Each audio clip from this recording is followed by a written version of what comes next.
నా ఊపిరిలో ఉయ్యాలేసి నూరేళ్ల కాలం నిన్ను లాలించాలి, వెచ్చని కలల్ని పంచాలి.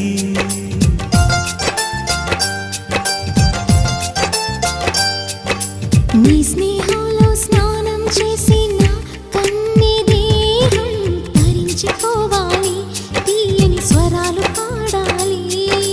పరులకు ఎన్నడు తెలియని చల్లని చెలిమితో ఈ నానురాగం నీ గుండెనేమీటని. విరహపు వేడికి కనబడక విడవని జోడుగా ముడిపడగా అల్లే ఈ బంధం కలకాలముండిపోని. నీకోసం జీవించా చిలక, నా ప్రాణం నీవే నిమ్మణి తునగా.